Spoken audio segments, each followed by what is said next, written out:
Баршаңызға сәлем. Бүгін бізде 73-ші сабақ ілік септік. Тыңдаған мәтін бойынша диалог құраймыз. Ілік септіктің жалғауларын ажыратамыз. 41-ші жаттығу мәтінді тыңда.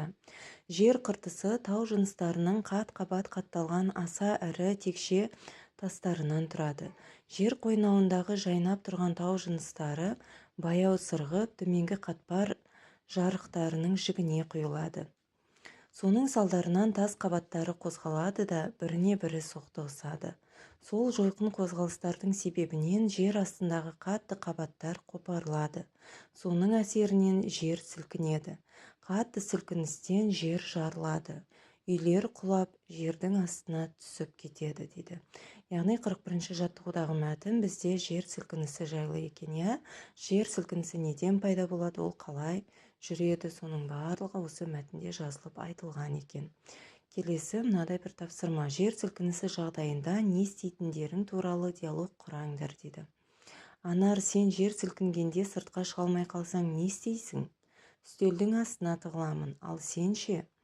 Мен негізгі қабырғаның бұрышына немесе есіктің жақтауына тығылар едім. Мінекей осылай диалог құрап өтсек болады екен. Жер сілкіну кезінде қандай сақтық шараларын қолданған дұрыс? Ең алдымен не істеу керек? Солар бойынша танысып алған дұрыс. Алла сақтасын, бірақ сақтықта қорлық жоқ. Ол кез келген уақытта болуы мүмкін нәрсе. 42-ші жаттығу. Сөйлемдерді тыныс белгісін қойып, көшіріп жаз. Жанартаудың атқылаған орны шұңқыр болып қалады. Кейде сондай шұңқырға жаңбырдың суы толып көлге айналады. Ілік септігіндегі сөздерді тап дейді. Мінекей, жанартаудың атқылаған орны шұңқыр болып қалады. Сөйлем аяқталды, нүкте қоямыз. Келесі сөйлем бас әріппен. Кейде сондай шұңқырға жаңбырдың суы толып, үтір қоямыз, көлге айналады. Осылай қатесіз көшіріп жазып аламыз. Енді ілік септігіндегі сөздерді табатын болсақ, ол жанартаудың және жаңбырдың деген сөздер. Ілік септігіндегі сөздер. Ненің деген сұраққа жауап беріп тұр. Жанартаудың, ненің, жаңбырдың. Келесі 43-ші жаттығу. Мұз жарылып, суға түсіп кеткен адамға қалай көмектесуге болады? Қасына баруға болмайды. Өзің де суға түсіп кетуің мүмкін. Осындай жағдайда дұрыс болатын әрекетті белгіле дейді. Айқайлап үлкендерді көмекке шақыру. Осы жауапты белгілеп қойсақ болады. Сыртқы қалың киімді шешіп тастап, шаңғымен көмекке бару. Олай істеуге болмайды. Өзің де суға түсіп кету қаупі болады. Үшінші, судағы адамға арқа немесе шаңғының таяғын лақтыру. Дұрыс, осылай да істеуге болады. Ештеңе істемеу.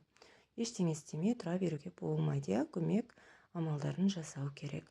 44-ші жаттығу. Табиғаттағы қауіпті жағдайлар кезінде не істейтініңді ойланып айтып бер дейді. Ең алдымен барынша сабыр сақтап, мүмкін болса, құжаттар, су, ұялы телефон, қолшам алған дұрыс. Жер сілкінісі кезінде далаға ғимараттар мен ағаш, тағы басқа құрылыстан алыс, ашық жерге тұрған дұрыс. Үйде қалып қойған жағдайда негізгі қабырғаның бұрышына немесе есік жақтауына, болмаса үстелдің астына тығылған жөн. Су тасқыны, сел болған жағдайда электр тоғын, газ, пеш, су құбырын өшірген дұрыс. Егер мүмкіндік болып жатса. Мүмкіндік болмаса, ондай жағдайға барынша биік жерге көтеріліп шығу керек екен. Ал өрт шыққан жағдайда не істейміз? Егер де аз ғана өрт болса, оны шұғыл түрде сумен өшіруге талпыну керек, немесе және де өрт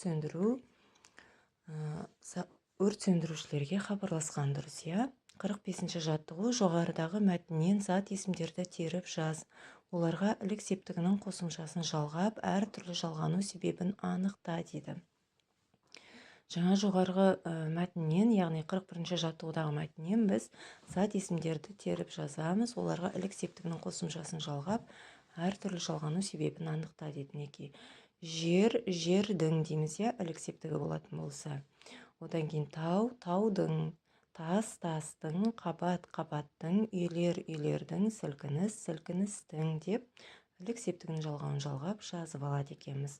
Осымен біздің бүгінгі сабақ аяқталды. Каналға тіркелмеген болсақ, тіркеліп алайық.